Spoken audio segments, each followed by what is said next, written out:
রাধা অষ্টমী হলো একটি হিন্দু ধর্মীয় দিন, যা দেবতা কৃষ্ণের প্রধান সহধর্মিণী দেবী রাধার জন্মবার্ষিকীকে স্মরণ করে। এটি তার জন্মস্থান বর্ষণার এবং সমগ্র ব্রজ অঞ্চলের ভাদ্রপদ মাসের অষ্টমী তিথিতে পালিত হয়। কৃষ্ণ জন্মাষ্টমীর 15 দিন পর রাধা অষ্টমী আসে। বৈষ্ণব ধর্মে রাধারানীকে কৃষ্ণের শাশ্বত সহধর্মিণী হিসাবে শ্রদ্ধা করা হয় এবং তার প্রতি নিঃস্বার্থ ভালোবাসা এবং অটল ভক্তির জন্য পূজা করা হয়।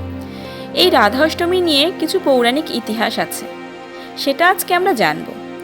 সংস্কৃত ধর্মগ্রন্থ পদ্মপুরাণের ভূমিখণ্ডের 7ম অধ্যায় 5ম খণ্ড রাধা অষ্টমী উৎসব সম্পর্কিত বিস্তারিত তথ্য এবং আচার অনুষ্ঠান প্রদান করা হয়েছে। স্কন্দ পুরাণের বিষ্ণুখণ্ডে উল্লেখ করা হয়েছে যে ভগবান কৃষ্ণের 16,000 গোপিকা ছিলেন, যার মধ্যে দেবী রাধা ছিলেন সর্বশ্রেষ্ঠ। রাজা বিষ্ণুভানু এবং কীর্তিদা দেবীর কোল আলো করে রাধারানীর জন্ম হয়।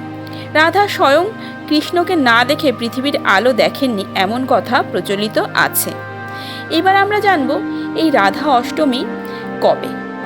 তো 2025 সালের 30শে আগস্ট রাধা অষ্টমী পালিত হবে। এবার আমরা জানব এই রাধা অষ্টমী আমরা কিভাবে উদযাপন করব। রাধা অষ্টমী সমস্ত মন্দিরেই কিন্তু পালিত হয়।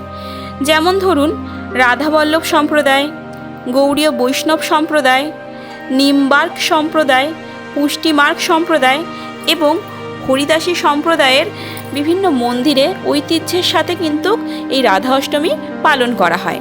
রাধাবল্লভ মন্দির, বৃন্দাবন, গুপ্ত বৃন্দাবন ধাম এবং সেবাকুঞ্জে 9 দিন ধরে এই রাধা অষ্টমীর উৎসব চলে। দেবী রাধার ভক্তরা ওই দিন রাধা অষ্টমীর ব্রত পালন করেন। অনেক ভক্তরা সারাদিন উপবাস করেন, কেউ কেউ অর্ধ উপবাস করেন, আবার কেউ নির্জলা উপবাসও করেন। ইস্কন মন্দিরগুলিতে ওই দিন রাধারানীর মহা অভিষেক করা হয়।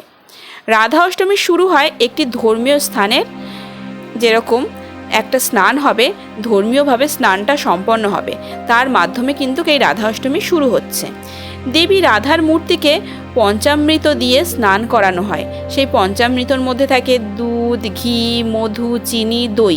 আবার এই পঞ্চামৃতের মতনও কিন্তু ব্রজবাসীরা খাবারও নৈবেদ্য তৈরি করে, মানে এই পঞ্চামৃত দিয়ে খাবার বানায়, সেটা নৈবেদ্য হিসাবে দেবী রাধাকে অর্পণ করা হয়। এরপর রাধারানীকে ভোগ নিবেদন করা হয়। তো এইভাবে কিন্তু পুরো রাধা অষ্টমীর ব্রত পালন করে। এবার আমরা জানব এই রাধা অষ্টমীর দিন একটা মন্ত্র প্রত্যেকটা স্কন মন্দিরে এবং প্রত্যেকটা মন্দিরে কিন্তু বলা হয়।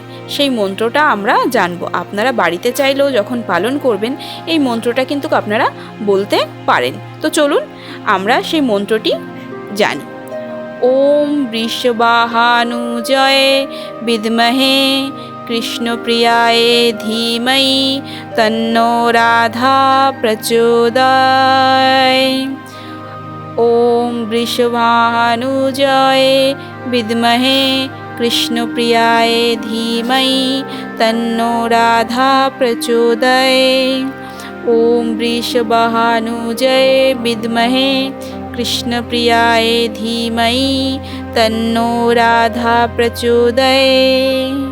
এই মন্ত্রটি 3 বার আমি পাঠ করলাম। তো আশা করি আজকের ভিডিও আপনাদের একটু হলেও কাজে লাগবে। আর যদি ভালো লেগে থাকে অবশ্যই চ্যানেলটি সাবস্ক্রাইব করে পাশে থাকবেন এবং পাশে থাকা বেল আইকনটি কিন্তু অবশ্যই প্রেস করবেন, যাতে নিত্য নতুন ভিডিও নোটিফিকেশান আপনি আগে থেকেই পেয়ে যান। তো রাধে রাধে, এখানেই আজকের উপস্থাপনটা শেষ করলাম।